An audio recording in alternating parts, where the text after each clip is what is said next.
Hello. आज का video है केशोदास। हमने ख़त्म नहीं कर पाए थे तो आज हम केशोदास ख़त्म करेंगे। देखिए, केशोदास कभी इम्पोर्टेंट है। संबंध निर्वाह की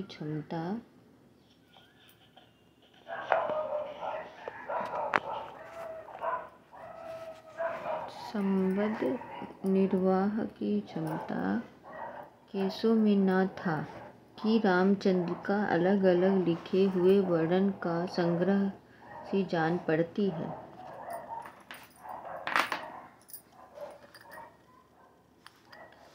कथा का चलता प्रभाव न रख सकने के कारण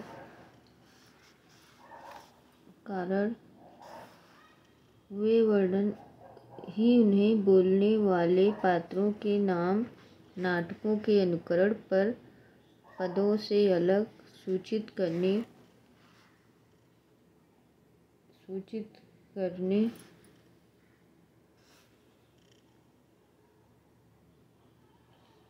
कहाँ है, देखिए।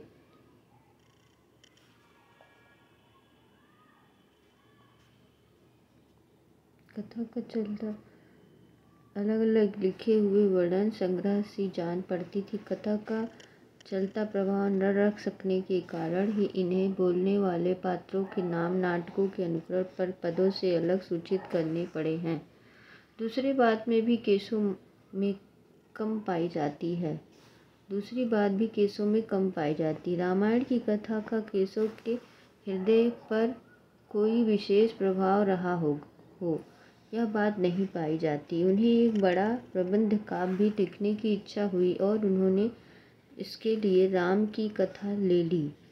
उस कथा के भीतर वे मार्मिक स्थल है, उनकी ओर केशव का ध्यान बहुत कम गया। वे ऐसे स्थलों को या तो छोड़ गए या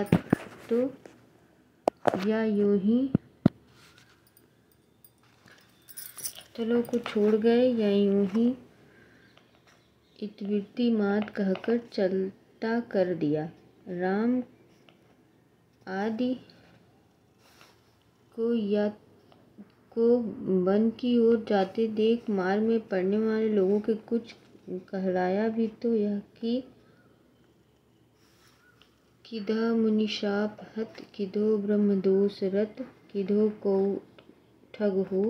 ऐसे अलौकिक सौंदर्य और सौम्य आकृति सामने पाकर सहानुभूति शुद्ध सात्विक भाव का हृदय होता है। इनका प्रभाव शायद एक दूसरे के संदेह की दृष्टि से देखने वाला नीति कुशल दरबारियों के बीच रहकर केशव के लिए कठिन था। दृश्यों की स्नागत विशेषता केशव के रचनाओं में ढूंढना तो व्यर्थ ही है। पहली बात तो यह कि वह केशव के लिए प्राकृतिक दृश्यों में कोई आकर्षण नहीं था। वे इनकी देशगत विशेषताओं का निरीक्षण करने क्यों आ जाते। दूसरी बात यह कि केशव के बहुत पहले से ही उनकी परंपरा एक प्रकार से उठ चुकी थी। कालिदास के दृश्य वर्णन में देशगत विशेषताओं का जो रंग पाया जाता वह भावभूति तक तो कुछ रहा, उसके पीछे नहीं। फिर तो वर्णन रूढ़ हो गए। चारों ओर फैली हुई प्राकृतिक के मान रूपों के साथ केशव के हृदय का सामंजस्य कुछ भी न था। इनकी इस मनोवृत्तियों का अभाव उन्हें यह कहकर कि देखे मुख भावे अन देखे कमल चंद, ताते मुख मुखे सखी कमलो न चंद, लो साफ दे दिया।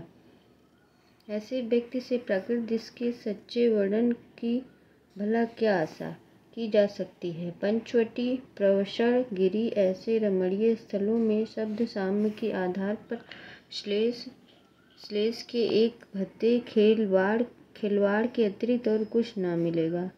केशव शब्द साम्य के सहारे जो उपमान लाए गए कि किसी रमणीय दृश्य से अत्यंत सौंदर्य की अनुभूति के सर्वथा विरुद्ध व बेमेल है। जैसे प्रलय काल पांडव पांडव, सुग्रीव, शेषनाग, सहृदय या समर्थ की दृश्य वर्णन जो उपनाएं, उपेक्षाएं आदि लाई, वे भी सौंदर्य के भाव बुद्धि करने के स्थान पर कौतूहल मात्र उत्पन्न हुए। जैसे श्वेत कमल के छत पर बैठे हुए भंवरों पर एक उक्ति, केशव केशव राय मनो कमलासन के सिर पर ऊपरे सोहे।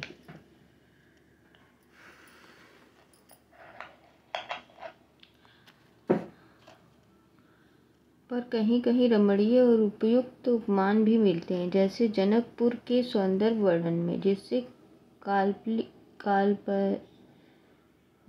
काल को छोड़कर और सब नाम रमणीय है।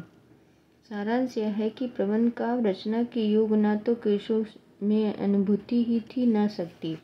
परंपरा से चले आते हुए कुछ नियत विषय के, जैसे युद्ध, सेना की तैयारी, उपवन, दरबारी के ठाट बाट तथा श्रृंगार की भी रस फुटकर वर्णन ही अलंकारों की भरमाई के साथ वे करना मानते थे। इसी से बहुत से वर्णन यूं ही बिना अवसर का विचार किए वे भरते गए।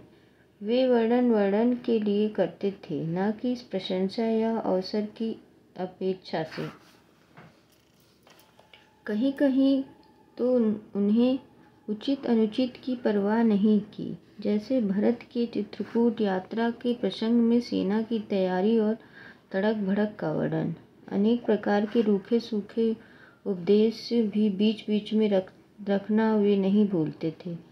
दान, महिमा, लोभ, निंदा के लिए तो वे प्रायः जगह निकाल लिया करते थे। उपदेशों का समावेश दो एक जगह तो पात्र का बिना विचार किए अत्यंत अनुचित और भद्दे रूप में किया गया, जैसे बन जाते समय राम अपनी माता कौशल्या को पवित्रता का उपदेश।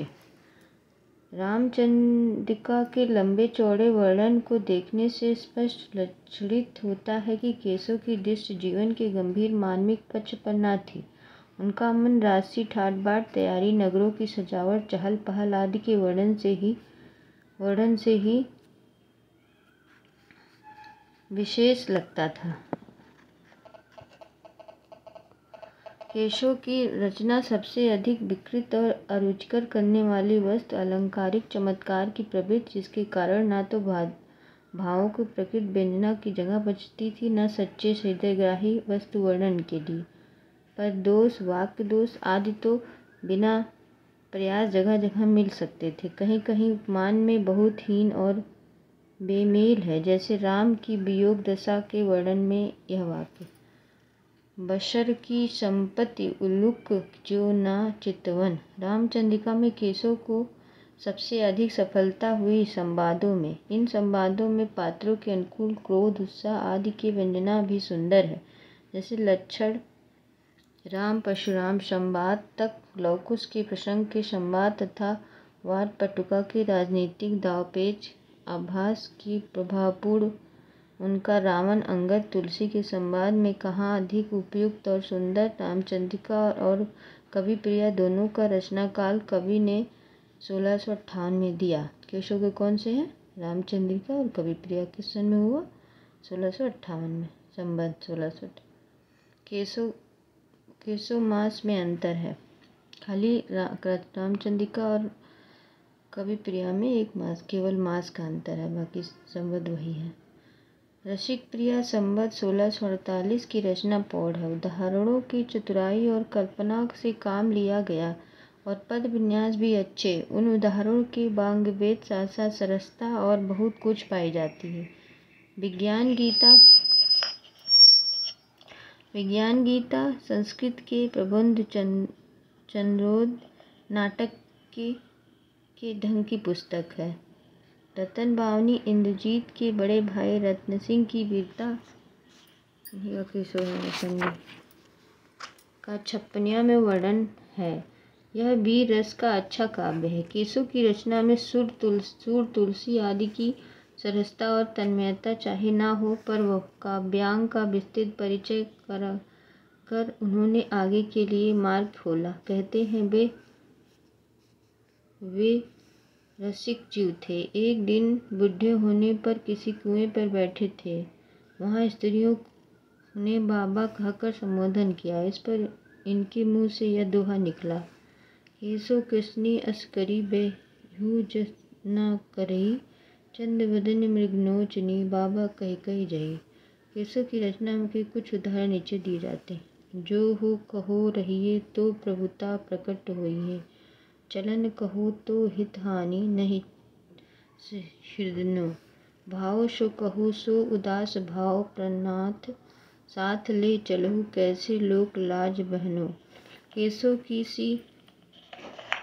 केसो की थी तुम सुनहु छबीले लाल, चलहि बनत चोपे नाही आज रहनो। जैसियो सिखाओ सीख तुम ही सुजान प्रिय, तुम ही चलत मोहि जैसे कछु कहनो। इसका है केशव का। चंचल न हूजे नाथ, अंचल का खींची हाथ, सोवे नेक रसिकाऊं, सुकुतो सवायजू, मंद करो दीप द्युति चंद्र मुख देखिन। दरिके दुराए आऊं, द्वार तो दिखाऊं जू, मृगज मराल बाबा बहिरे बिधरी देहु। भयो तुम्हें केसो सो मोहू, मन भायो जू, छलके निवास ऐसे वचन बिलास सुनी, सो गुनो सूरत हूँ श्याम सुख पायो जू।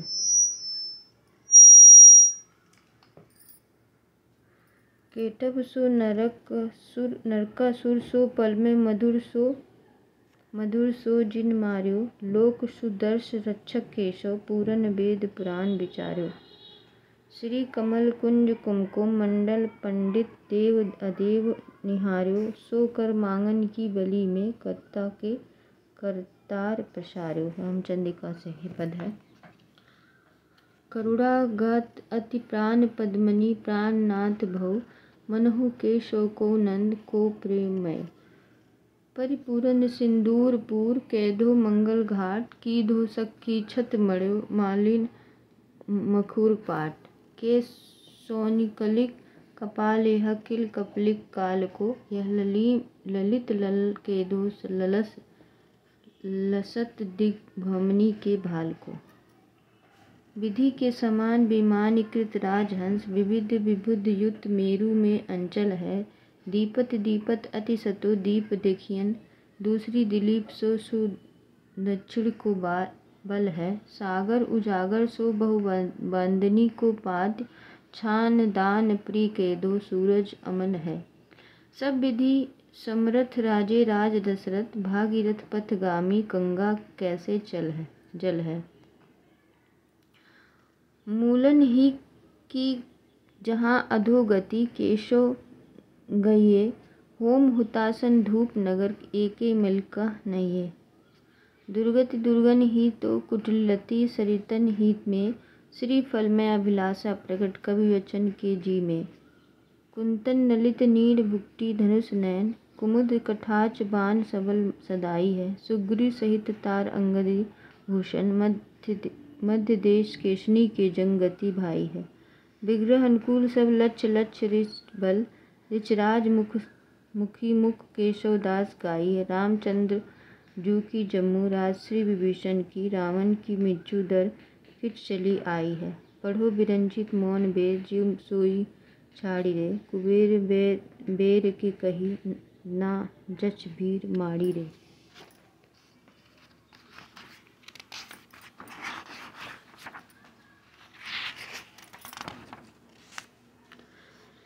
दिनेश जाई दूर बैठी, नारद संगाई रे, न भूलू मंद मंद बुद्धि, इंद्र की सभा नाही रे। आगे होल राय पढ़ाएंगे। नमस्कार।